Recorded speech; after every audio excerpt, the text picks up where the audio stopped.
সবার জন্য দাওয়াত রইল, সবাই চলে আসবেন সিঙ্গাড়া খাওয়ার জন্য। এই তো দেখেন আমি সিঙ্গাড়া ভাজতেছি। আসসালামু আলাইকুম, যে যেখান থেকে দেখতেছেন আশা করি ভালো আছেন, সুস্থ আছেন। আমিও আলহামদুলিল্লাহ ভালো আছি, সুস্থ আছি আপনাদের দোয়ায়। আর এই তো দেখেন গ্রামের বাড়িতে রান্না হচ্ছে, তো ভাবলাম দেখি আপনাদের মাঝে শেয়ার করি আর কি। তো আর গ্রামের রান্না তো অন্যরকম, তাই না? এই তো দেখেন মাটির চুলায় সব কিছু একবারে খড়ি টড়ি আর কি, পাতা, এগুলো পাতা দিয়ে জাল দেওয়া হয় আর কি। আর এরকম খোলা আকাশের নিচে রান্না করা মজাই আলাদা।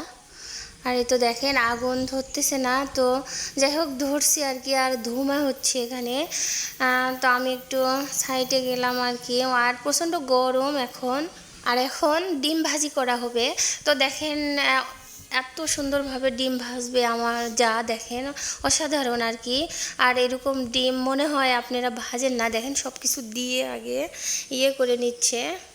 আর এত পরিমাণ মরিচ দিছে দেখেন, তো লাল টুকটুকে হয়ে গেছে। আমি বাবা এত মরিচ খাই না, তো আমার দেখে খুব ভয় পেয়ে গেছি আর কি, যে এত মরিচ দিয়ে মাখছে না। আর কাঁচা মরিচ দেয়নি, এটা গুঁড়ো মরিচ দিছে। তো এটা দেখেন অসাধারণ হয়েছে, কিন্তু দেখতে অনেক সুন্দর হয়েছে, কিন্তু এটা খাওয়া যাবে না, মানে আমি খেতে পারবো না আর কি। আর আপনাদের কেমন লাগলো অবশ্যই কমেন্ট করে বলবেন।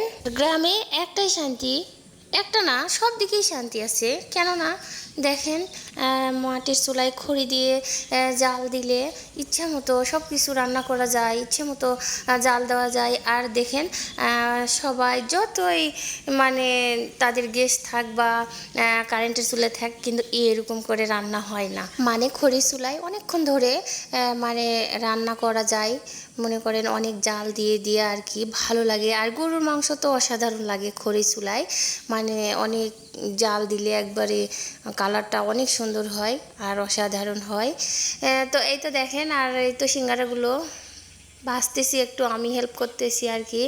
তো দেখেন সিঙ্গারাগুলো অনেক সুন্দর হয়েছে।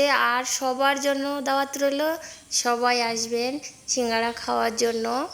যে যেখান থেকে দেখতেছেন অবশ্যই কমেন্ট করবেন, আর ভালো লাগলে শেয়ার করবেন আর বলবেন। আর সিঙ্গারাগুলো কেমন হয়েছে, এই তো দেখেন হয়ে গেছে, আমার জান নেমে নিছে।